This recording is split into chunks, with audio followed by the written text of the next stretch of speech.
G20 इजलास में सिर्फ 3 दिन बाकी हैं। कश्मीर इस वक्त अपनी तारीख के सबसे बड़े इवेंट का सामना कर रहा है। मनसूबाबंदी का अमल अच्छी तरह से जारी है।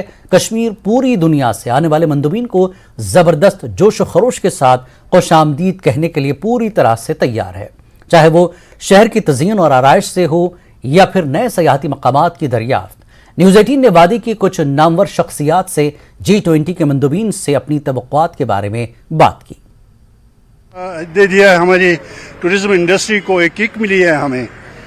वो इसलिए कि ये सिर्फ बैनुल अक़वामी सतह का यहाँ पर एक सेमिनार नहीं है, बल्कि इसके साथ इतने जुड़े हुए हैं जो टूरिज्म से वाबस्ता हैं कंट्रीज़, और एक नया माहौल इसने यहाँ पर बज़ क्रिएट किया हुआ है।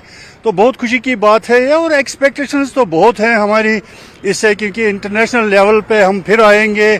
हमारी जो स्टेट है, हमारी जो यूटी है जम्मू एंड कश्मीर की, और हम चाहते हैं कि जो कंट्रीज जिन्होंने ऐसी एडवाइजरीज देके रखी है वो इनको हदफ करे, उनको उठाए। दुनिया में जो जम्मू कश्मीर को जन्नत बेनज़ीर कहा जाता था, और हमारा कश्मीर पूरे आलम में माना जाता है, पूरी दुनिया में माना जाता है। सारे वो फॉरेन कंट्रीज कश्मीर में आ रहे हैं जिन्होंने कभी एडवाइजरी जारी करी थी, और वो सारे जो तनाज़े थे वो खत्म हो चुके हैं। 30 साल के जो दर्द था हमें यहाँ कश्मीर में, वो 3 सालों के बाद उसमें जो मरहम लगा G20 से, ये हमारे सरकार के लिए, हमारी सरकार को पहले मुबारकबाद मैं अपने प्राइम मिनिस्टर साहब को देना चाहूंगी, और अपने प्राइम मिनिस्टर साहब के साथ साथ LG एडमिनिस्ट्रेशन को मुबारकबाद देना चाहूंगी कि उन्होंने इस चीज को वाकई में यहाँ पे अमन को दिखाया, और हम इस वक्त होस्ट कर रहे हैं G20 को, और ये हमारे लिए इससे बढ़कर और बात नहीं हो सकती है।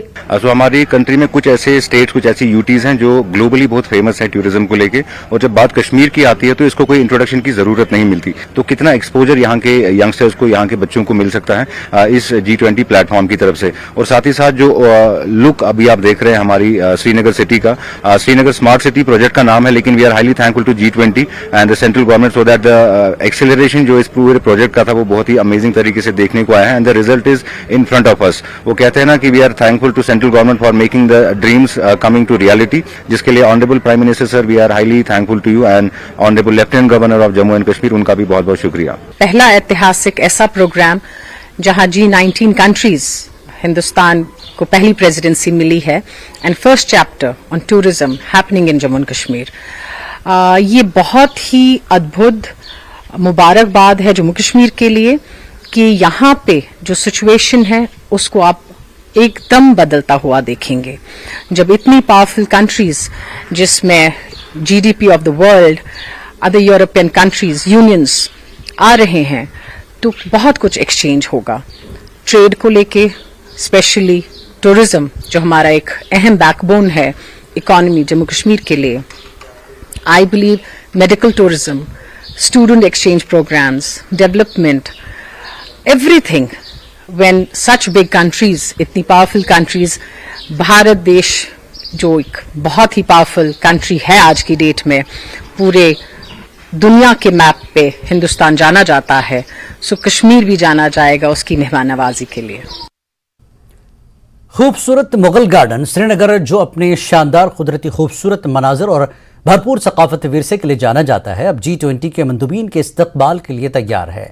श्रीनगर में समिट में शिरकत करने वाले मुख्तलिफ ममालिक से आने वाले मंदुबीन खित्ते को आलमी सयाहती मकाम के तौर पर फरोग देने के लिए सफ़ीर के तौर पर काम करेंगे। इन दिनों सयाह कश्मीर के हेल्थ रिसोर्ट्स में पूरी तरह लुत्फअंदोज हो रहे हैं, क्योंकि रवां साल सयाहों की एक बड़ी तादाद कश्मीर की सैर कर रही है। लोग बोलते हैं कश्मीर एक स्वर्ग है, वो हम ऐसे स्वर्ग एक्सपीरियंस कर रहे हैं। और अभी 2-3 दिन में G20 का कॉन्फ्रेंस होने वाला है, तो उसका इंतज़ाम भी बहुत बढ़िया से चल रहा है। हम बहुत खुश है। G20 का बंदोबस्त देखे रहे, बहुत ही बढ़िया तगड़ा बंदोबस्त है, आर्मी वगैरह भी सब हर जगह पे, पुलिस वगैरह भी है। सो बंदोबस्त तो है ही, थोड़ा सा प्रॉब्लम टूरिस्ट को होता है, लेकिन कैसे है, it is for the betterment, हमारे लिए ही है। सो या हम थोड़ा सा बेयर करना भी पड़े तो बेयर करने के लिए तैयार है, बट अच्छी बात है कि G20 के बड़े डेलीगेट्स यहाँ पे कश्मीर में आ रहे हैं। जो G20 आने वाले हैं उसकी वजह से बहुत ज़्यादा मतलब बदलाव और बहुत ज़्यादा डेवलपमेंट दिख रही है, लोगों में बहुत ज़्यादा उत्साह भी है। और सब जगह मतलब जो डेवलपमेंट है और जो टूरिस्ट है सब ज़्यादा सब खुश है सबसे। ये बहुत गौरव की बात है कि अपने यहाँ पे जम्मू कश्मीर पुलिस और सीआरपीएफ की टीमों ने मुश्तरका तौर पर डल झील में हाउस बोट्स की तलाशी ली। G20 इजलास के पेश नजर शहर में 3 लेयर सिक्योरिटी फराहम की गई है। किसी भी फजाई खतरात का मुकाबला करने के लिए एंटी ड्रोन टेक्नोलॉजी भी इस्तेमाल की जाएगी। न्यूज 18 की इंटरनल सिक्योरिटी एडिटर अरुणिमा ने शहर में सिक्योरिटी इंतजाम का जायजा लिया। G20 के मद्देनजर ना सिर्फ भारत और पाकिस्तान के बॉर्डर पर, इंटरनेशनल बॉर्डर पर या लाइन ऑफ कंट्रोल पर, बल्कि मैरिटाइम बाउंड्रीज जो हैं, जो पानी डिवाइड करता है भारत और पाकिस्तान की टेरिटरी को, चाहे नदी हो चाहे नाले हो, उन पर भी नजर रखा जा रहा है। इस वक्त हम चिनाब नदी में जो बीएसएफ की पेट्रोलिंग पार्टी है उनके साथ आए हैं समझने के लिए कि क्यों जरूरी है इस इलाके पर भी नजर रखना। हमारे साथ ऋतु है। ऋतु, हमको समझाइएगा ये जो इलाका है चिनाब नदी के ऊपर, इस पर पेट्रोलिंग क्यों जरूरी है? इन्फिल्ट्रेशन का खतरा पानी से भी है क्या? यस मैम, क्योंकि जो पानी का जो वाटर लेवल है ये अप्स डाउन होता रहता है, जिससे कि इन्फिल्ट्रेशन के ज़्यादा ही यहाँ पे खतरा रहता है। प्लस ये जो चिनाब रिवर है इसके बोथ साइड डेंस फॉरेस्ट है, तो जो पाक की तरफ से इन्फिल्ट्रेशन होने की ज़्यादा संभावना है, उसी को रोकने के लिए हम बोट के द्वारा पेट्रोलिंग करते हैं। बोट के द्वारा पेट्रोलिंग करना इसलिए भी जरूरी है क्योंकि दोनों तरफ आप देख रहे हैं बहुत सारे पेड़ हैं, जंगली इलाका है ये, और ये जो सरकंदा घास है, जो लॉन्ग ग्रास जिसको अंग्रेजी में कहते हैं, लंबे लंबे घास के पैचेस हैं। अगर पानी का लेवल कम हो जाए इसमें और कोई घुस आए, कोई इन्फिल्ट्रेट कर पाए, तो इस घास में छुपकर इवेड करना इंडियन अथॉरिटीज को बहुत आसान हो जाएगा। ये भी एक बहुत बड़ा चैलेंज है। और पिछले कुछ दिनों में हमने देखा है, चाहे राजौरी हो चाहे पुंछ हो, जिस तरीके से आतंकवादी गतिविधियां जो पहले सिर्फ कश्मीर वैली में सुनने को मिलती थी, आजकल राजौरी पुंछ के इलाके में भी बहुत ज्यादा गर्मी है।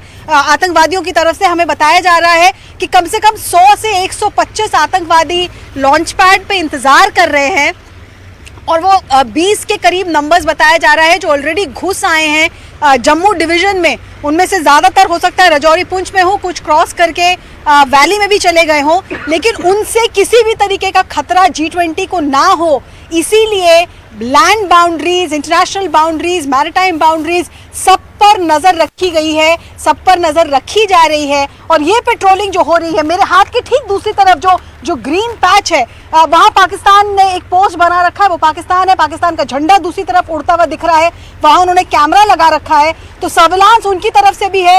ये हमारा कैमरा है बिल्कुल सामने, तो सर्विलांस, टेक्निकल सर्विलांस और पेट्रोलिंग दोनों किया जा रहा है। और टेक्नोलॉजी और ह्यूमन एसेट्स के मदद से हमारी भारतीय सेना और बॉर्डर सिक्योरिटी फोर्स दोनों ये इंश्योर करना चाहती है कि G20 समिट जो है बिना किसी इंसिडेंट के, इंसिडेंट फ्री तरीके से इस बार कंप्लीट किया जा सके।